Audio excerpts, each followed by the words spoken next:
Et si je vous disais que le plus grand philosophe de l'histoire avait affirmé que les femmes étaient fondamentalement différentes des hommes, non seulement dans leur corps, mais dans leur âme même? Et si la science moderne, des études enfouies et des siècles d'histoire censurée lui donnaient raison? Ce que vous allez entendre n'est pas une condamnation, mais une révélation. Une déchirure dans le voile de l'illusion, une immersion brutale dans la vérité crue, impitoyable, du caractère féminin. Si les universités d'aujourd'hui brûleraient les livres d'Aristote pour vous empêcher d'entendre cela, c'est que la vérité qu'ils contiennent est trop dangereuse. Car une fois que vous verrez, sans filtre, la nature féminine à travers le prisme d'une sagesse ancienne, vous ne serez plus jamais dupe. Aristote ne mâchait pas ses mots lorsqu'il parlait de politique, de vertu ou de nature humaine. Il affirmait que l'homme était guidé par le logos, la raison, tandis que la femme était dirigée par le pathos, l'émotion. Ce n'était pas une insulte, c'était une observation, froide, tranchante. Et la science moderne, malgré elle, l'a confirmé. Une étude publiée en 2012 par les Proceedings of the National Academy of Sciences a révélé que le cerveau féminin présente des connexions plus fortes entre l'amygdale, le centre des émotions, et le cortex préfrontal, le centre de la prise de décision. Traduction. Les femmes ne ressentent pas seulement plus, elles décident à travers leurs émotions. Ce n'est pas une caricature, c'est une structure biologique. Mais à quoi cela ressemble-t-il dans le réel? Parcourons un instant les histoires d'Hérodote. La reine perse Atossa, rongée par la jalousie envers une esclave grecque qui vantait la grandeur de sa patrie, a manipulé son mari, le roi Darius, pour qu'il lance une invasion contre la Grèce. Un caprice, une blessure d'orgueil. Résultat, des millions de morts, des empires effondrés, une guerre née non pas d'une stratégie militaire, mais d'une émotion passagère. Et aujourd'hui, regardez autour de vous. Combien d'hommes ruinés, détruits, incarcérés à cause d'une accusation née d'une émotion éphémère. Les tribunaux débordent de ces récits. Ce n'est pas une théorie, c'est la loi. Dans la Rome antique, on avait déjà compris le danger. La lex Oppia limitait l'accès des femmes à l'or, aux bijoux, aux vêtements luxueux. Pourquoi ? Parce que les législateurs savaient, donner à une femme un pouvoir émotionnel sans frein, et elle videra une société jusqu'à l'os. Regardez le taux de divorce, les décisions des tribunaux familiaux, les procès pour dommages émotionnels. Aristote l'avait vu. Et vous le vivez. Mais là où beaucoup voient une faiblesse, il faut discerner une arme. Car cette nature émotionnelle, bien comprise, peut être prédite. Les femmes suivent des schémas, des cycles d'affection, de rejet, de manipulation. Le véritable stratège ne les combat pas, il les oriente, mais l'émotion n'est que la surface, un voile qui cache une force bien plus obscure, bien plus primitive. Aristote l'appelait la motivation de l'ombre, la pulsion dissimulée derrière chaque mouvement féminin. Un instinct si ancien, si froid, qu'il a sculpté les empires et creusé les tombes. C'est ce qu'il nommait le regard vers le haut. Aujourd'hui, nous l'appelons l'hypergamie. Ce n'est pas une préférence, c'est une loi biologique, une programmation ancienne, impitoyable. La femme recherche instinctivement l'homme de statut supérieur. Prenez Madame de Pompadour, officiellement la maîtresse du roi Louis XV, mais officieusement l'architecte de ruines. Elle a utilisé sa position pour exiler, emprisonner, éliminer tous ceux qui menaçaient son ascension. Mais elle n'est pas née noble. Elle a grimpé. D'un mariage de province, elle a séduit son chemin jusqu'au lit du roi. Et lorsque sa beauté a fané, elle n'a pas perdu son pouvoir. Elle s'est réinventée. Conseillère politique, stratège. Elle s'est accrochée au sommet bien après que sa jeunesse l'ait quittée. C'est cela, l'hypergamie à l'état pur. Le besoin de grimper, de monter, de dominer, peu importe qui est écrasé en chemin.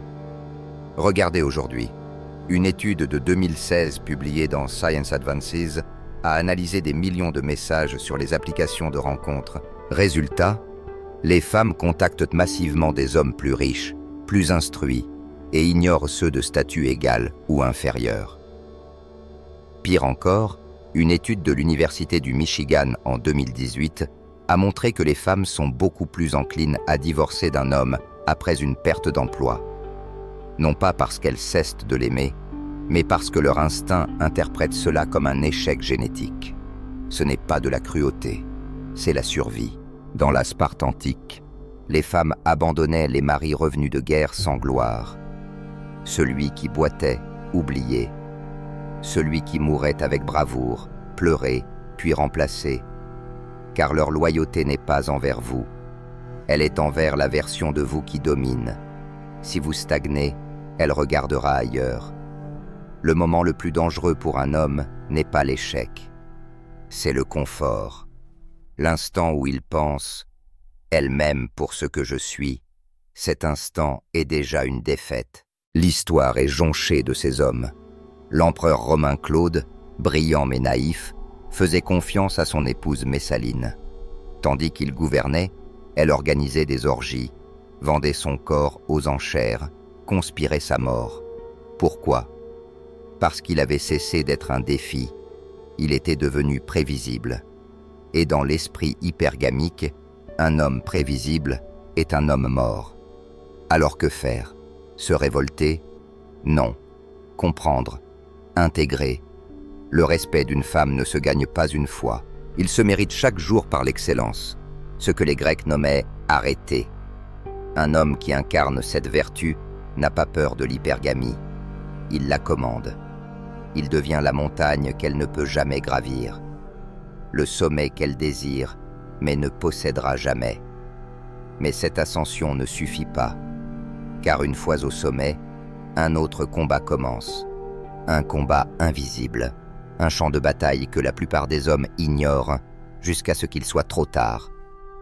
Ce sont les épreuves silencieuses, les jugements déguisés, les tests qu'elle vous inflige sans jamais les nommer.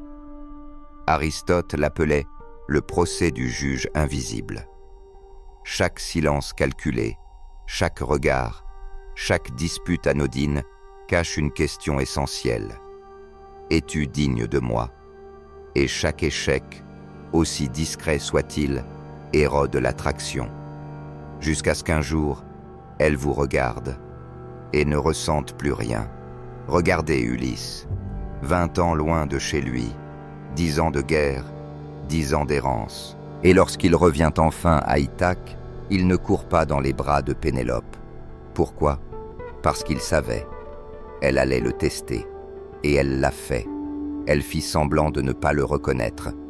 Elle laissa les prétendants se moquer de lui.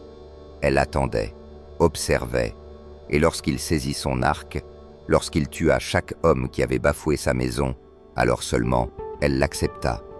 Ce n'était pas de la cruauté, c'était une exigence. Un homme qui peut être brisé ne peut pas la protéger. Elle devait savoir. Et ce besoin ne s'est jamais éteint. Il a seulement changé de forme. Avance rapide jusqu'à notre époque. Une étude de 2017, publiée dans Social Psychological and Personality Science, a mis en lumière ce que les anciens savaient déjà, sans microscope ni IRM. Les femmes sont bien plus enclines que les hommes à initier ce que les chercheurs appellent des tests de stress relationnel. Des disputes surgies de nulle part, des silences pleins de piques, des flirts mesurés avec d'autres hommes. Le but, mesurer la stabilité émotionnelle du partenaire. Le vrai nom, vérification de l'engagement. Mais l'homme moderne, mal préparé, l'appelle drame, confusion, signaux contradictoires.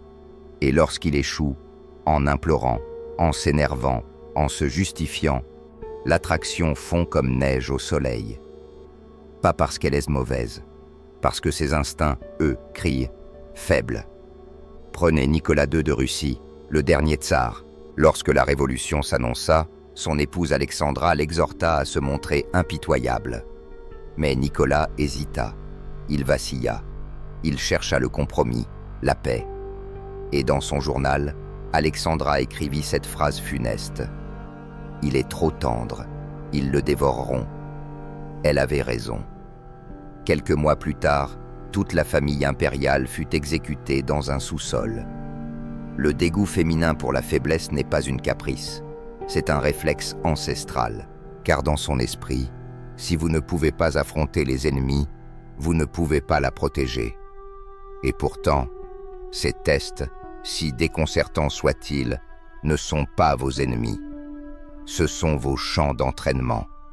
Chaque pic, chaque silence, chaque « je vais bien », alors que tout hurle le contraire, est une opportunité. L'opportunité de démontrer que vous êtes inébranlable. L'homme qui ne tremble pas, qui répond avec calme, avec autorité, avec cette indifférence amusée qui dit « tu ne m'ébranles pas », n'est pas en train de jouer un rôle. Il reprogramme son attraction. Les anciens Spartiates l'avaient compris. Avant de se marier, une femme devait se raser la tête, s'habiller en homme. Son futur époux devait ainsi la conquérir non par sa beauté, mais par sa capacité à affirmer sa dominance. S'il échouait, le mariage était annulé. Cruel? Non. Stratégique. Parce que dans une société où l'infidélité et le divorce étaient inexistants, la solidité du lien initial garantissait la pérennité. Ce n'est pas en devenant tyran qu'on triomphe de ces épreuves, c'est en devenant mûr. Une force tranquille. L'homme que rien ne perturbe, mais que tout observe. Car dès l'instant où une femme sent qu'elle ne peut plus vous déséquilibrer, elle cesse de vouloir le faire. Et c'est là que naît le respect véritable. Mais ce respect n'est que le seuil d'une autre vérité, plus obscure, plus profonde. Car si une femme teste, c'est qu'elle cherche à s'abandonner, à se soumettre, non pas à un homme brutal, mais à un homme dont la puissance est maîtrisée. Aristote appelait cela le paradoxe du désir féminin. Elle déteste la faiblesse, mais elle se méfie de la force brute. Ce qu'elle désire vraiment, c'est une domination incarnée par un homme qui s'est d'abord conquis lui-même. Regardez Jules César. Lorsqu'il débarque en Égypte, la reine Cléopâtre mène sa rébellion. Il ne supplie pas, il n'argumente pas. Il donne un ordre, cesse la révolte. Elle refuse, il brûle sa flotte. Et que fait-elle ensuite? Elle se fait enrouler dans un tapis, portée dans ses quartiers privés, offerte, symboliquement soumise. Cléopâtre, la femme la plus puissante du bassin méditerranéen, plie devant un homme qui ne pliait devant personne. Ce n'était pas de la contrainte, c'était de l'admiration, l'abandon volontaire, que seule une puissance sereine peut inspirer, et la science, encore une fois, rattrape la sagesse ancienne. Une étude de 2016 dans Personality and Individual Differences a révélé que les femmes jugent les hommes dominants plus attirants, mais uniquement si cette dominance est accompagnée d'un contrôle émotionnel. Ils appelèrent cela le paradoxe alpha. Les femmes fuient les tyrans, mais elles se jettent dans les bras de ceux qui pourraient l'être, mais ne le sont pas. C'est la tension entre le pouvoir et la retenue qui provoque la dévotion féminine. Imaginez le PDG capable de congédier en une phrase, mais qui choisit de mentoriser. Le général qui pourrait massacrer, mais choisit d'épargner. Cette tension est la clef. Et pourtant, la majorité des hommes échouent ici. Ils deviennent soit des paillassons, espérant qu'en étant gentils, ils obtiendront de l'amour, soit des enfants colériques qui explosent au moindre test. L'un est méprisé, l'autre est redouté. Aucun n'est aimé. Souvenez-vous du roi Henri VIII. Il décapitait ses épouses pour désobéissance. A-t-il inspiré le respect? Non. Il inspirait la peur. Et la peur, c'est la mort du désir. Ces femmes le trahissaient, le méprisaient, parfois même le ridiculisaient. Pourquoi? Parce que la tyrannie ne crée pas la soumission, elle engendre la rébellion. Le vrai modèle, c'est le Bushido, le code des samouraïs. Un guerrier féroce au combat, poète dans la paix, capable de tuer sans trembler, puis de composer un haïku le soir venu. Ce contraste entre la violence possible et la discipline volontaire, c'est cela qui fait naître la fascination. Ce n'est pas la domination qui séduit, c'est la capacité à choisir la retenue. Les femmes ne veulent pas un homme qui se prouve, elles veulent un homme qui n'a plus besoin de le faire, un homme qui peut détruire, mais qui choisit de protéger. Et pourtant, notre monde moderne échoue à comprendre cette nuance. On dit aux hommes de nier leur force, de s'excuser d'être ce qu'ils sont, et lorsqu'ils le font, les femmes les méprisent. L'alternative, des brutes sans cause, des prédateurs, des monstres. Ni l'un ni l'autre n'est un homme. Le vrai secret, c'est d'embrasser sa force et de la maîtriser. Qu'elle sente dans vos yeux une lame tranquille, dans votre voix, une paix inébranlable, dans votre posture, la promesse que vous pouvez partir à tout instant, mais que vous restez par choix. Ce n'est pas la domination sur elle qui la conquiert, c'est la domination de soi. Et lorsqu'elle perçoit cela, lorsqu'elle ressent la tempête contenue derrière votre calme, elle ne combattra pas votre autorité, elle s'y abandonnera.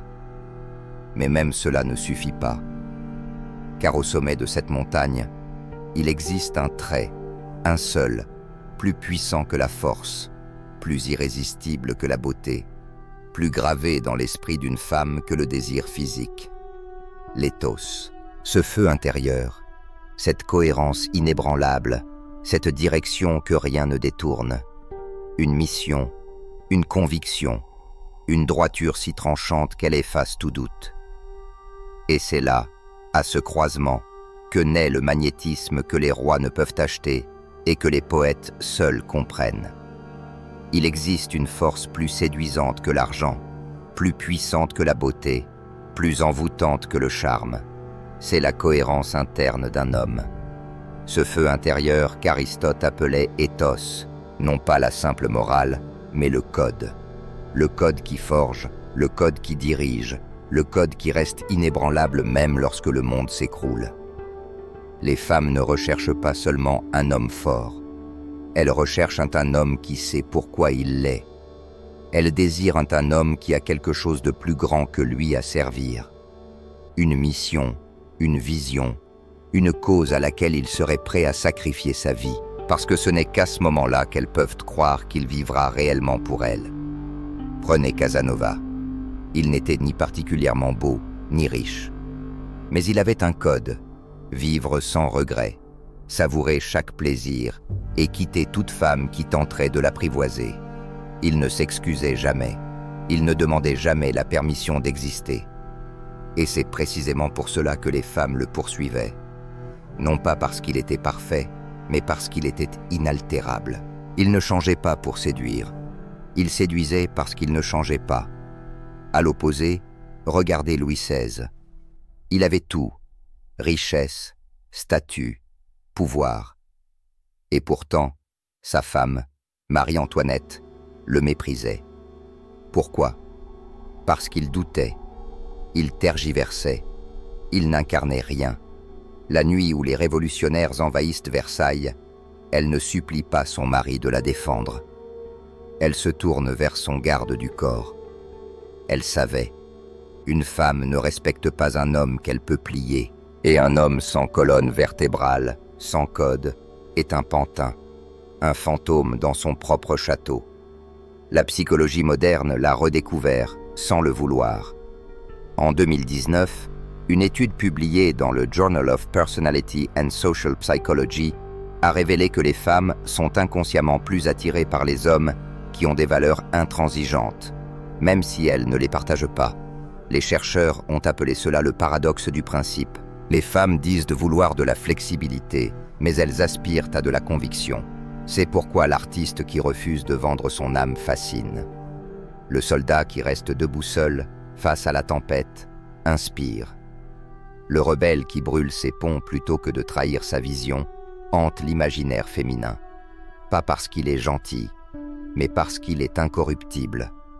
Et pourtant, tant d'hommes échouent ici. Ils confondent entêtement et principe. Ils s'accrochent à des opinions creuses, simplement pour paraître fermes. Ce n'est pas un code, c'est un masque. Le véritable ethos se forge dans le feu. Il ne s'affiche pas, il se prouve. Regardez Miyamoto Musashi, le plus grand sabreur du Japon, invaincu, ermite, auteur du livre des 5 anneaux. Il vivait dans une grotte. Il combattait non pour la gloire, mais pour la maîtrise de lui-même. Et des siècles plus tard, son nom résonne encore. Pourquoi? Parce que son code était absolu. Il n'avait pas besoin de dire ce qu'il était, il l'incarnait. Les femmes ne tombent pas amoureuses des hommes. Elles tombent amoureuses de légendes, de récits incarnés, d'âmes trempées dans l'acier. Alors comment construire cela? Posez-vous une seule question. Pourquoi serais-je prêt à mourir? Pas dans un éclat théâtral, mais dans les moments silencieux, invisibles, quand personne ne regarde. Refuseriez-vous un contrat sale même s'il vous rendait riche? Défendriez-vous un inconnu agressé, même si cela mettait votre sécurité en jeu? Quitteriez-vous une femme qui vous méprise, même si vous l'aimez encore? Ces choix-là, invisibles, silencieux, forgent un homme. Et chaque fois que vous choisissez la vérité au lieu du confort, l'intégrité au lieu de la soumission, vous gravez votre nom dans sa mémoire. Car il y a un secret que les femmes n'admettront jamais à voix haute. Elles n'oublient pas l'homme qui a souffert pour sa cause. Elles n'oublient pas l'homme qui a préféré se perdre plutôt que de se trahir. Mais même le code le plus noble, même la droiture la plus inébranlable, ne suffisent pas si vous ne comprenez pas le mécanisme caché derrière l'attachement féminin, l'empreinte émotionnelle. On vous a menti, on vous a dit que l'amour naît de la gentillesse, des attentions, des sacrifices. Mais Aristote le savait déjà. La passion ne naît pas du confort. Elle naît du contraste, du conflit, de la tension maîtrisée. Les femmes ne tombent pas amoureuses de ceux qui les rendent heureuses. Elles tombent amoureuses de ceux qui les font ressentir. Et rien ne crée ce ressenti comme la danse douloureuse entre plaisir et frustration. Prenez Lord Byron, poète maudit du XIXe siècle. Il ne séduisait pas avec des roses, il séduisait avec des abîmes. Il attirait, puis disparaissait. Il écrivait des lettres enflammées, puis humiliait ses amantes en public. Lady Caroline Lamb, l'une de ses victimes, déclara qu'il était fou, mauvais et dangereux à connaître. Elle en devint folle. Elle s'introduisit chez lui déguisée en serviteur. Elle se taillada les poignets. Ce n'était pas de l'amour. C'était une addiction, parce que ce que Byron offrait, c'était une tempête, et les tempêtes marquent à jamais. La neuroscience moderne confirme cette tragédie. Une étude de 2014, dans le domaine de la neuropsychologie sociale et affective, a montré que le cerveau féminin libère plus de dopamine, l'hormone de la dépendance, lorsque les récompenses sont intermittentes, imprévisibles. Ce n'est pas la constance qui marque, c'est la variation. C'est pourquoi les hommes gentils finissent derniers. Ils tuent l'attention, ils tuent le mystère. Et avec cela, ils tuent le désir. Mais attention, il ne s'agit pas ici de cruauté gratuite. Il s'agit d'art, d'équilibre, de contraste. Le but n'est pas de blesser, mais de provoquer une profondeur émotionnelle. Comme le kintsugi, l'art japonais de réparer une poterie brisée avec de l'or. Ce sont les fissures qui rendent l'objet précieux. Un homme qui ne provoque jamais de frustration est comme une poterie intacte, parfaite, mais oubliable. Comparez cela à Napoléon et Joséphine. Leur amour était un volcan, fait de lettres enflammées, de séparations déchirantes, de jalousie, de trahison. Et pourtant, sur son lit de mort, le nom que Joséphine prononça en dernier fut Napoléon, parce qu'il était gravé dans sa chair, non pas pour ce qu'il donnait, mais pour ce qu'il faisait ressentir. Alors, comment appliquer cela sans devenir un bourreau, par la maîtrise, par une imprévisibilité contrôlée? Ce n'est pas l'indifférence, c'est l'attention choisie. Ce n'est pas la cruauté, c'est l'exigence. Refuser de se donner entièrement, se retirer au moment exact où elle s'attendait à l'intimité, créer le vide qui l'attire. c'est entre les notes que naît la mélodie. Et les silences, s'ils sont justes, deviennent inoubliables. Voici la vérité que jamais aucune femme ne vous dira. Elles se souviennent plus longtemps de l'homme qui les a fait pleurer que de celui qui les a fait rire. Mais même la souffrance ne suffit pas, car il existe un seuil ultime, une bascule biologique, silencieuse, définitive, un point de non-retour, une activation cérébrale qui, une fois déclenchée, rend sa loyauté inébranlable. Il existe un moment précis, décisif, où une femme cesse simplement d'aimer pour appartenir. Ce n'est plus du désir, ce n'est plus de l'attirance, c'est une fusion, une fidélité biologique, une forme d'adoration silencieuse. Aristote en approchait l'idée lorsqu'il écrivait que le courage est la première des vertus, celle qui rend toutes les autres possibles. Mais il s'arrêtait trop tôt. Ce n'est pas le courage seul qui scelle la dévotion féminine. C'est le sacrifice. Pas les sacrifices de pacotille, bouquets de fleurs, promesses tendres, paroles creuses, mais ceux qui laissent des cicatrices, ceux qui hurlent sans un mot « Je suis prête à saigner pour ce que je suis ». Regardez les anciens vikings. Les femmes n'aimaient pas les guerriers pour leur poésie. Elles les aimaient ensanglantés, victorieux. Chaque cicatrice était une preuve, non seulement de leur force, mais de leur loyauté. Leur volonté de souffrir pour leur tribu, de mourir pour une cause. Et lorsqu'ils tombaient au combat, on les enterrait avec leurs épées. Pas pour la guerre à venir, mais parce que même morts, ils incarnaient le sacrifice. Pendant la Seconde Guerre mondiale, des lettres venues du front révèlent un schéma glaçant.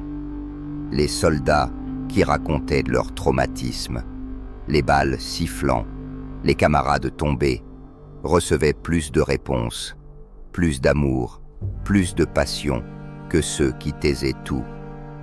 Pourquoi? Parce que la mort frôlait, le chaos affronté, la douleur transcendée, tout cela éveillait quelque chose de primal dans leurs femmes, un attachement viscéral, une forme de vénération. La science, une fois encore, le confirme. Une étude de 2018 en psychologie évolutionniste a démontré que les femmes jugent les hommes plus attirants juste après avoir pris des risques physiques. Non parce qu'ils sont fous, mais parce que le risque est perçu comme un signal de qualité génétique. Mais les chercheurs, encore, ont manqué l'essentiel.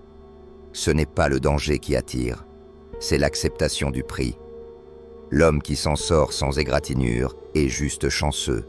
Celui qui en revient blessé est immortel. Mais attention, beaucoup d'hommes échouent ici. Ils confondent douleur et sacrifice. Ils croient que travailler 70 heures par semaine pour lui offrir des cadeaux ou endurer ses caprices sans broncher prouve leur amour. Non, ce sont des transactions, pas des offrandes. Le vrai sacrifice est silencieux, non sollicité, incompressible, comme le samouraï qui tue pour son seigneur sans attendre d'éloge, le pompier qui court dans l'incendie avant que la foule n'applaudisse, l'homme qui quitte une relation toxique même si cela lui brise le cœur, parce que son honneur n'est pas à vendre. C'est ce genre de sacrifice qui grave un homme dans l'âme d'une femme. Alors comment l'appliquer sans sombrer dans le martyre? Par la sélection. On ne souffre pas pour être vu. On saigne seulement pour ce qui compte. Quand votre mission, vos valeurs, vos proches sont menacés, alors payez le prix et laissez-la regarder. Car une femme ne tombe pas amoureuse de celui qui lui donne tout. Elle tombe amoureuse de celui qui est prêt à tout perdre, sauf sa dignité. Mais même la loyauté qu'inspire le sacrifice a une limite que peu d'hommes osent envisager. Une frontière invisible mais impitoyable. Le temps. Il existe une horloge dans le cerveau féminin, un minuteur biologique. Et lorsque l'alarme sonne, quelque chose change, quelque chose s'éteint. Et si vous n'avez pas conquis son feu au bon moment, vous ne le rallumerez jamais. Aristote n'en parlait pas directement, mais il évoquait les saisons de la vie, les rythmes naturels, et cette vérité cruelle s'y cachait. Le désir féminin a une durée de vie, une fenêtre, une intensité hormonale qui ne dure pas éternellement. Et si vous entrez trop tard dans son existence, vous ne connaîtrez jamais la version d'elle capable de brûler pour un homme. Regardez Catherine II de Russie. Dans sa jeunesse, elle dévorait les amants avec un appétit féroce. Des hommes comme Sergueï Saltykov, dangereux, imprévisibles, qui la faisaient vibrer. Mais à 40 ans, son regard change. Ses préférences évoluent. Ses amants deviennent plus jeunes, plus dociles, presque décoratifs. L'instinct de reproduction s'estompe. Le feu devient cendre. Ce n'est pas une erreur, c'est la biologie. Une étude de 2022, publiée dans Human Nature, l'a confirmé. À mesure que les femmes approchent de la trentaine, leur attirance pour les hommes dominants diminue.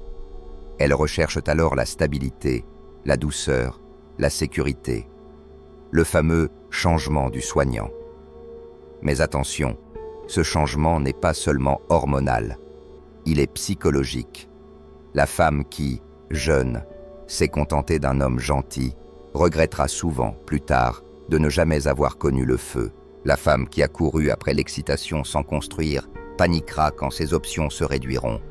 Et celle que vous rencontrez après ce tournant ne sera plus jamais celle qu'elle a été. Les Grecs le savaient. Ils vénéraient Aphrodite Pandémos, déesse de l'amour charnel, dans des temples réservés aux jeunes femmes. Pas pour glorifier la tendresse, mais pour honorer la frénésie. Parce que la passion féminine n'est pas constante, elle est cyclique, et les IRM modernes l'ont prouvé. Le cerveau d'une jeune femme réagit 2 fois plus fort aux stimuli érotiques que celui d'une femme plus âgée. Non seulement l'intensité change, mais la nature même du désir se transforme. Alors que faire? Jeter les femmes après 30 ans? Non. Seuls les lâches pensent ainsi. Le vrai stratège comprend que le quand importe autant que le comment. Si vous la rencontrez jeune, menez-la. Dirigez cette passion vers quelque chose de durable. Si vous la rencontrez plus tard, acceptez que son feu soit plus calme, mais potentiellement plus stable. Et si vous êtes celui qu'elle a choisi par défaut, par raison, priez, car rien n'est plus dangereux qu'une femme réalisant qu'elle a sacrifié ses plus belles années à un homme qu'elle n'a jamais vraiment désiré. Mais la biologie n'est pas une condamnation. Il existe une force, plus rare que le désir, plus puissante que le temps, plus magnétique que la beauté. Une force qui transcende les saisons, qui transcende même la biologie. Une mission, une trajectoire, une vision si puissante qu'elle vous transforme en axe gravitationnel. L'homme qui vit pour plus grand que lui attire non seulement l'amour, il attire la loyauté éternelle. Regardez Alexandre le Grand. Il n'était pas seulement un conquérant, il était une légende vivante. Les femmes se battaient pour partager sa couche, non à cause de son physique, mais parce qu'il incarnait une destinée. À l'inverse, regardez Napoléon dans sa chute. Au sommet, Joséphine le suppliait de ne pas partir. Mais lorsqu'il perdit son but, lorsqu'il perdit sa direction, elle le trahit sans sourciller. Les femmes ne quittent pas les hommes pour ce qu'ils deviennent. Elles les quittent quand ils cessent d'avancer. Les neurosciences modernes le confirment. Une étude de 2023 a montré que les femmes sont biologiquement attirées non par le statut d'un homme, mais par la trajectoire qu'elles perçoivent chez lui. Un artiste fauché avec une vision, irrésistible. Un comptable riche sans but, invisible. Lorsqu'un homme parle de sa mission, l'activité cérébrale féminine explose. Lorsqu'il parle de ses routines quotidiennes, tout s'éteint. Le monde n'est pas en quête d'hommes parfaits. Il cherche des hommes possédés, des hommes brûlants, des hommes qui incarnent quelque chose. Et les femmes le ressentent, instinctivement. Parce qu'un homme sans vision est un arbre mort, tandis qu'un homme en mission est un soleil. Mais même cela n'est pas la fin. Il reste une dernière vérité, la plus brutale, la plus révélatrice, celle qui tisse toutes les autres ensemble, celle qui ne change pas seulement la manière dont vous voyez les femmes, mais la manière dont vous vous voyez vous-même. Car voici le dernier secret, un secret que l'on a voulu vous cacher toute votre vie. L'amour d'une femme n'a jamais été censé être votre but ultime. Vous n'êtes pas né pour être choisi. Vous êtes né pour choisir.